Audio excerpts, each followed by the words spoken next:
Show की प्रायोजक है मां भवानी डेकोर प्राइवेट लिमिटेड, मतलब a complete floor solution, new 0 mile Dadar road Muzaffarpur.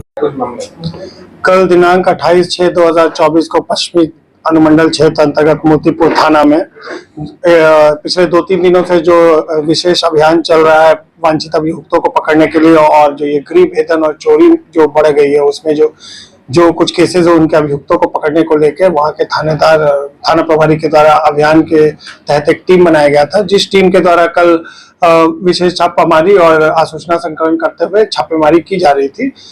उसी दौरान उनको एक गुप्त सूचना मिली कि कुछ लड़के जो है, संदिग्ध लड़के जो हैं, वो माइक्रोमैक्स का जो इथेनॉल प्लांट है उसके पास से गुजर रहे हैं। तो वहां पे तुरंत चेकिंग लगाई गई और वहां पे कुछ लड़कों को चेकिंग के दौरान पकड़ा गया जो संदिग्ध थे। तो उनको पकड़ने की कोशिश की गई, तो उनके वो दोनों बाइक पे थे, 2 अलग बाइक पे थे। उनको पुलिस के द्वारा रोकने की कोशिश की गई तो उन्होंने भागने का प्रयास किया, पर पुलिस के द्वारा उन्हें सब बल के साथ मदद से पकड़ लिया गया।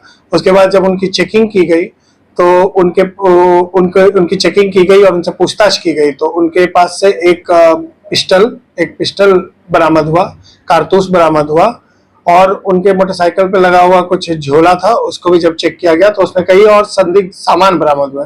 उसी दौरान इस बात का भी, उसी को लेकर कुछ दिन पहले एक मोतीपुर में 24 तारीख को एक घटना घटी थी। उस घटना में एक चोरी की घटना घटी थी, जिसमें कि एक पिस्टल और कुछ घरेलू सामान की चोरी होने की भी एक केस FIR की गई थी। जो पिस्टल एक आर्मी में काम करने वाले आदमी का था, जो कि बाहर कार्यरत है। उनकी पत्नी के द्वारा बताया गया था कि वो पानापुर में पाना छपरा में रहने वाले लोग हैं, उनके द्वारा एक केस दर्ज करवाया गया था।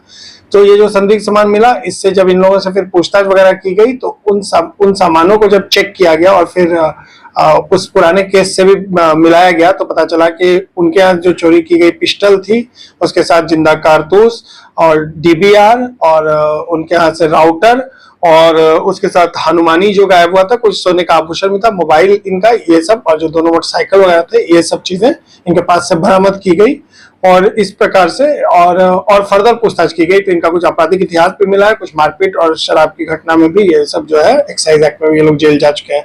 इस प्रकार मोतीपुर थाना द्वारा जो ये टीम बनाया गया थानेदार साहब द्वारा, और उनका जो टीम था जिसमें SI रामजीत, धीरेन्द्र, JP गुप्ता और समस्त कार्य इनका जो सिपाही फोर्स था, उन लोगों ने इन लोगों को पकड़ा और उद्भेदन के तहत एक और कांड का खुलासा हो गया, जो कि चोरी का कांड दर्ज कराया गया था। और भी लोग इसमें शामिल थे। अभी तक के उद्भेदन में यही है कि ये दोनों जो लड़के हैं इस तरह से घर की रेकी करते हैं, और जो बंद घर मिलता है, चूंकि जो पिछला कांड दर्ज कराया गया था, जिसके जो बाद में खुलासा हो, उसमें यही था कि वो जो महिला थी जिनके पति जो बाहर कार्यरत है, वो अपना घर बंद करके अपने मायके गई थी। उसी दौरान उनके घर पे गृहभेदन करके चोरी की गई थी। तो ये लड़के इसी तरह से रेकी करते हैं, और जब ये लोग कंफर्म हो जाते हैं कि कोई एक जगह पे ये गृहभेदन कर सकते हैं, तो इनके द्वारा वो काम किया जाता है। और कल भी ये लोग वही चोरी का सामान को बेचने के ही मंशा से वहां से गुजर रहे थे। क्या नाम है दोनों? एक का नाम सुमन कुमार है और दूसरे का राजेश साहनी है, और ये दोनों जो है काटी के रहने वाले हैं।